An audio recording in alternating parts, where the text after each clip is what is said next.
Hi, എന്താ വിശേഷം? സന്തോഷമാണെന്നും ഞാൻ ചോദിക്കുന്നില്ല. ഇപ്പൊ കേൾക്കുന്നത് മുഴുവൻ ഒരു സന്തോഷമില്ലാത്ത ന്യൂസുകളാണ്. ഇറാന്റെ പരമോന്നത നേതാവ് ഈ ലോകത്തോട് വിട പറഞ്ഞിരിക്കുന്നു. ആ ന്യൂസ് കണ്ട് സന്തോഷത്തിന്റെ ആഹ്ലാദത്തിന്റെ ഒക്കെ ഇടയിലാണ് നമ്മുടെ നാട്ടിലെ കുറച്ച് സംഘികള്. അവർക്കുള്ള മറുപടിയാണ് ഞാനിപ്പോ പറയുന്നത് കേട്ടോ. ഞാൻ ഈ വിഷയം വല്ലാണ്ട് ചെയ്യാൻ ആഗ്രഹിക്കുന്നില്ല. കാരണം എന്താ വെച്ചാൽ കേൾക്കുന്ന ന്യൂസുകൾ അങ്ങനെയാണ്. അതുകൊണ്ട് തന്നെ ഇതിന്റെ പുറകെ ഒരു കോണ്ടന്റ് ആയിട്ട് ഇങ്ങനെ പോകണം എന്നൊന്നും ഞാൻ ഒരിക്കലും ആഗ്രഹിച്ചിട്ടില്ല. പക്ഷെ ഈ വീഡിയോ ചെയ്യുന്നത് ഞാൻ അവർക്കുള്ള മറുപടിയാണ്. ഇത്രയും സന്തോഷം പ്രകടിപ്പിക്കുന്ന സംഘികളെ നിങ്ങളോടാണ് കേട്ടോ ഞാൻ പറയുന്നത്. ഈ ഇറാന് അമേരിക്കയുമായിട്ടും ഇസ്രായേലുമായിട്ടുള്ള യുദ്ധം നടക്കാനുണ്ടെന്നും അതിൽ ഇറാൻ പരാജയപ്പെടും എന്നുള്ളതൊക്കെ നിങ്ങൾ ഈ ഏഷ്യാനെറ്റിലും റിപ്പോർട്ട് ചാനലിലൊക്കെ വന്ന ന്യൂസ് അനുസരിച്ചിട്ടാണ് നിങ്ങൾ സന്തോഷിക്കുന്നത്. പക്ഷെ ഞങ്ങളൊക്കെ ഇത് അറിഞ്ഞിട്ട് 1500 കൊല്ലായി. അറിയോ നിങ്ങൾക്ക്? അതുകൊണ്ട് ഇറാന്റെ നേതാവ് മരണപ്പെട്ടു എന്നുള്ള നിങ്ങളുടെ സന്തോഷത്തില് ഞങ്ങൾക്ക് പ്രത്യേകിച്ച് മറുപടി ഇല്ലാത്തത് ഇതൊക്കെ ഞങ്ങൾ പ്രതീക്ഷിച്ചിരുന്നതാണ്, പ്രത്യേകിച്ച് മുസ്ലിം വിഭാഗം. പിന്നെ ഒരു 7 വർഷം മുമ്പ് കാസിം ഉസ്താദ് ഒരു പ്രഭാഷണത്തിന്റെ ഇടയിൽ ഇറാന്റെയും ഈ അമേരിക്കന്റെയും യുദ്ധത്തെ കുറിച്ചിട്ട് ഒരു ചെറിയൊരു ക്ലിപ്പ് പറയുന്നുണ്ട്. ആദ്യം ഞാൻ നിങ്ങൾക്ക് ആ ക്ലിപ്പ് ഒന്ന് കേൾപ്പിച്ചു തരാം, എന്നിട്ട് ഞാൻ നിങ്ങൾക്ക് ബാക്കി പറഞ്ഞു തരാം. ഇറാനുമായി ഒരു യുദ്ധം സത്യമായി ഉണ്ടായിരിക്കും, അത് യാതൊരു സംശയവും വേണ്ട. അത് നടന്നേ തീരും. അത് വളരെ താമസിയാതെ നടക്കുകയും ചെയ്യും. ഇതൊരു 7 വർഷം മുമ്പ് പ്രസംഗിച്ച ഒരു പ്രസംഗത്തിന്റെ ഇടയിലുള്ള ചെറിയൊരു വീഡിയോ ആണ്. അപ്പോ അത് കേൾക്ക്. ഇറാനുമായി യുദ്ധം വന്നാൽ മിഡിൽ ഈസ്റ്റ് ഇനിയും അട്ടിമറിയും. മിഡിൽ ഈസ്റ്റ് അട്ടിമറിഞ്ഞാൽ നമ്മുടെ സാമ്പത്തിക സ്രോതസ് മുഴുവനും നശിച്ചു.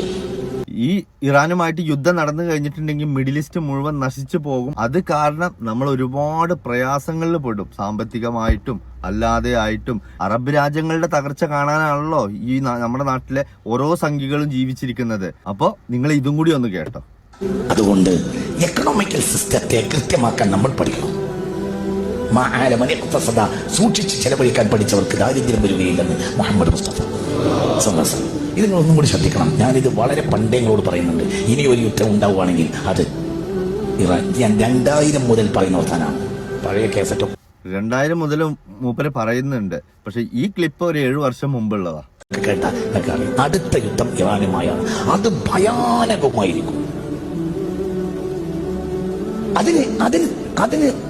അതിനാരാ ചെയ്യുക? അതിന് മറ്റുള്ളവരാണ് ചെയ്യുക. എന്തുകൊണ്ട്? ഒരു നഷ്ടവും അവർക്കില്ല.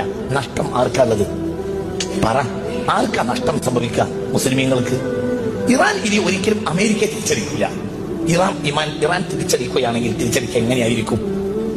ഒരു സാധാരണ നിലയിൽ ഒരു രാജ്യം തിരിച്ചടിക്കുകയും പോലെ ഇറാൻ തിരിച്ചടിക്കുകയാണെങ്കിൽ ഖത്തറിലോ സൗദിയിലോ പറ ഉള്ള അമേരിക്കൻ ക്യാമ്പുകളെ ആക്രമിക്കുകയാണ് ചെയ്യുക. അതെ, അതായത് ഇപ്പൊ ഈ നടക്കുന്ന യുദ്ധം എങ്ങനെയാണ്? ഇയാൾ എത്ര മുമ്പ് പറഞ്ഞ ഒരു വീഡിയോ ആണ് അറിയോ? പക്ഷെ അത് ഇയാളുടെ അറിവുകൊണ്ടോ അതല്ല ഇയാൾ പ്രവചിച്ചതോ അല്ല. പലരും പോസ്റ്റ് ഇട്ടത് കണ്ടു. പിന്നെ ഇയാൾ എന്താ മറ്റേ മാന്ത്രികനാണോ, മായാജലക്കാരനാണോ, എന്താണ് ഇയാൾ പറഞ്ഞ പോലെ തന്നെ ഈ സംഭവം നടക്കുന്നത് എന്നൊക്കെ പറഞ്ഞിട്ടൊരു പോസ്റ്റ് ഇട്ടിരിക്കണു. പക്ഷെ സത്യത്തിൽ ഇത് ഇയാളുടെ നാവിൽ നിന്ന് വന്നതാണെങ്കിൽ കൂടി 1500 കൊല്ലം മുമ്പ് നബി സല്ലല്ലാഹു അലൈഹി വസല്ലം എല്ലാ മുസ്ലിങ്ങളോടും പറഞ്ഞു കൊടുത്തൊരു ന്യൂസാണ്. എന്ത്? ആ സമയത്ത് ഇറാന് നേരിട്ടിട്ട് ഒരിക്കലും അമേരിക്കയെ അടിക്കാൻ കഴിയൂല. എങ്ങനെ അടിക്കാൻ കഴിയുള്ളൂ? ആ സമയത്ത് ഖത്തർ, സൗദി, ദുബായ്, മറ്റേ കുവൈത്ത് എന്നീ രാജ്യങ്ങളിൽ അമേരിക്ക താവളങ്ങൾ ഉണ്ടാവും, അവരുടെ യുദ്ധ സ്പേസുകൾ ഉണ്ടാവും. ആ സ്പേസിനെ ഇറാൻ അടിക്കാൻ കഴിയുള്ളൂ. പക്ഷെ ഈ ഗൾഫ് രാജ്യങ്ങളിൽ നിന്നിട്ടാണ് ഈ ഇറാനെ ഈ അമേരിക്ക അടിക്കുന്നത്. പക്ഷെ ഇറാന് നേരിട്ട് അടിക്കാൻ പറ്റാത്തത് കൊണ്ട് ഇറാൻ എന്ത് ചെയ്യും? ഇവരുടെ ഈ സ്പേസ് മാത്രം നോക്കിയിട്ടാണ് അവിടുന്ന് വിടുന്നത്. അതുകൊണ്ട് ഇറാനിന് എല്ലാത്തിനും ഒരു ലിമിറ്റ് ഉണ്ട്. അല്ലെങ്കിൽ ഈ അമേരിക്കക്ക് ഈ സ്പേസ് കൊടുത്ത അറബ് രാജ്യങ്ങൾക്ക് ഈ ഇറാൻ തിരിച്ചടിക്കുകയാണെങ്കിൽ എങ്ങോട്ടും ലക്ഷ്യമില്ലാതെ വേണമെന്നുണ്ടെങ്കിൽ അടിക്കാം. പക്ഷെ അവരും വിചാരിക്കുന്നത് എന്താ അറിയോ? ഇതിന്റെ പേരിൽ ഒരു സാധുക്കളും അവിടെ മരണപ്പെടരുതെന്ന്. അതുകൊണ്ടാണ് അമേരിക്കയുടെ സ്പേസ് നോക്കി മാത്രം ഈ ഇറാൻ മിസൈലുകൾ വിട്ടുകൊണ്ടിരിക്കുന്നത്. ഇത് മുതലെടുത്തുകൊണ്ടാണ് ഇതേ സ്പേസിൽ നിന്നിട്ട് അമേരിക്ക അവർക്കും തിരിച്ചടിക്കുന്നത്. 30ഓളം മിസൈലുകൾ നിരന്തരം കണ്ടിന്യൂസ് ആയിട്ട് ഒരേ ഭാഗത്തേക്ക് ചെന്നതിന്റെ പേരിലാണ് ഈ ഇറാന്റെ നേതാവ് ഇപ്പൊ മരണപ്പെട്ടു എന്നുള്ള സ്ഥിരീകരിച്ചിട്ടുള്ളത്. ഈ മരണം സ്ഥിരീകരിച്ച തൊട്ട് സെക്കൻഡ് തന്നെ അയാളുടെ മോനെ അതേ അധികാരത്തിലേക്ക് ചുമതല ഏറ്റെടുത്തിട്ടുമുണ്ട്. ഞാനൊന്ന് ചോദിക്കട്ടെ സംഘികളെ, നിങ്ങൾ ഇത്ര സന്തോഷം പുളകം കൊള്ളുന്നുണ്ടല്ലോ, നിങ്ങളുടെ പൂർവികരിൽ ആർക്കെങ്കിലും നട്ടല് ഉയർത്തിയിട്ട് ഞാൻ ആരടാന്ന് ചോദിച്ചോടത്ത് ഞാനടാന്ന് പറയാൻ കഴിഞ്ഞിട്ടുണ്ടോ? ഇല്ലല്ലോ. മരണം മുന്നിൽ കണ്ടുകൊണ്ടും ഒരു നേതാവ് നിങ്ങൾക്ക് വേണമെങ്കിൽ എന്നെ കൊല്ലാം, പക്ഷെ എന്നെ തോൽപ്പിക്കാനോ എന്നെ തല കുനിപ്പിക്കാനോ അതിന് നിങ്ങളെ കൊണ്ട് ഒരിക്കലും കഴിയൂല, വേണമെങ്കിൽ ഒന്ന് ശ്രമിച്ചോ എന്നാ പറഞ്ഞത്. ഇറാഖും അമേരിക്കയും ആയിട്ടുള്ള യുദ്ധം നടക്കുന്ന സമയത്ത് സദ്ദാമിനെ ജീവനോടെ പിടിച്ചു, എന്നിട്ട് സദ്ദാമിനെ തോൽപ്പിക്കാൻ കഴിഞ്ഞു അവർക്ക്? ഒരിക്കലും കഴിഞ്ഞില്ല. കുറെ മനുഷ്യരെ കൊല്ലുക എന്നല്ലാതെ. ആ കോടതിയിൽ വെച്ചിട്ടും നിറപുഞ്ചിരിയോടെ പറഞ്ഞത്, പോടാ നീയും നിന്റെ കോടതി, ഞാൻ എന്റെ അള്ളാഹില വിശ്വസിക്കുന്നത്, എന്റെ ജനതയ്ക്ക് വേണ്ടിയിട്ട് ഇനിയും എന്നെ കൊണ്ട് എന്ത് ചെയ്യാൻ പറ്റുമോ അത് ഞാൻ ചെയ്യും. നീ ചിലപ്പോ എന്നെ കൊല്ലുമായിരിക്കും, പക്ഷെ എന്നെ തോൽപ്പിക്കാൻ കഴിയൂല എന്ന് അന്ന് സദ്ദാം പറഞ്ഞു. ആ ഒരൊറ്റ മനുഷ്യന്റെ ധൈര്യത്തിന്റെ മുന്നിൽ അമേരിക്ക ഇന്നും ജയിച്ചു എന്ന് പറയാൻ കഴിഞ്ഞിട്ടില്ല. നിങ്ങളുടെ പൂർവികർ നിങ്ങളുടെ സ്വന്തം രാജ്യത്തിന് ഒറ്റിക്കൊടുത്തിട്ടും നിങ്ങൾക്ക് ഈ സ്വന്തം നാടിനോടുള്ള എന്താ പറയാ അമിത വെറുപ്പ് കാരണം നിങ്ങൾ പറയുന്നത് നിങ്ങൾ രാജ്യസ്നേഹികളാണെന്നാണ്. നിങ്ങളുടെ അടുത്ത് എന്ത് രാജ്യസ്നേഹം നമ്മുടെ നാടിന് ഇന്ത്യക്ക് കിട്ടിയിട്ടുള്ളത്? ലോകത്തിലെ ഏറ്റവും വലിയ ശക്തികളിൽ ഒരു രാജ്യമാണ് ഇന്ത്യ. ആ ഇന്ത്യയെ മറ്റുള്ള രാജ്യങ്ങൾ ഇന്ന് പേടിക്കാത്തതിന്റെ മെയിൻ കാരണം എന്താ അറിയോ? ഇന്ത്യയെ ഏറ്റവും എളുപ്പത്തിൽ തോൽപ്പിക്കാൻ കഴിയുന്ന ഒന്ന് ഇന്ത്യയിൽ തന്നെ ഉണ്ട്, അതാണ് വർഗീയത. അത് നിങ്ങളെ പോലുള്ള ആളുകൾ നല്ലപോലെ ചെയ്യുന്നുണ്ട്. നിങ്ങൾക്കൊക്കെ പറയാനുള്ളത് കുറെ നിങ്ങളുടെ രാജ്യസ്നേഹമാണ്. രാജ്യസ്നേഹം എന്താന്ന് നിങ്ങൾക്ക് അറിയില്ലല്ലോ. എന്തായാലും ഇതിന്റെ ബാക്കിയും കൂടി കേൾക്കാം. നഷ്ടം ആർക്കാണുള്ളത്? പറ, ആർക്കാ നഷ്ടം സംഭവിക്കാം? മുസ്ലിമീങ്ങൾക്ക്. ഇറാൻ ഇനി ഒരിക്കലും അമേരിക്ക തിരിച്ചടിക്കില്ല. ഇറാൻ തിരിച്ചടിക്കുകയാണെങ്കിൽ തിരിച്ചടിക്കുക എങ്ങനെയായിരിക്കും? ഒരു സാധാരണ നിലയിൽ ഒരു രാജ്യം തിരിച്ചടിക്കുകയും പോലെ ഇറാൻ തിരിച്ചടിക്കുകയാണെങ്കിൽ ഖത്തറിലോ സൗദിയിലോ പറ ഉള്ള അമേരിക്കൻ ക്യാമ്പുകളെ ആക്രമിക്കുകയാണ് ചെയ്യാം. അപ്പൊ സ്വാഭാവികമായും എന്തുണ്ടാവും? ആ രാഷ്ട്രം ആ പക്ഷത്ത് ചേരും. ഇത് നടക്കൂലേ? നടക്കും. നടന്നല്ലോ. അത് കണ്ണില്ലാത്തയും കാതില്ലാത്തയും യുദ്ധമായിരിക്കും. കേട്ടോ നിങ്ങള്? ആ യുദ്ധം ഇപ്പൊ നടന്നുകൊണ്ടിരിക്കുന്നു. ഇതിന്റെ ഫൈനലിൽ വരുന്ന എന്താ അറിയോ? ഇയാള് പറഞ്ഞ പോലെ കണ്ണും കാതും ഇല്ലാത്ത ഒരു യുദ്ധമായിരിക്കും. കൊല്ലുന്നവനും അറിയില്ല എന്തിനാണെന്ന്, ചാവുന്നവനും അറിയില്ല എന്തിനാ ചാവുന്നതെന്ന്.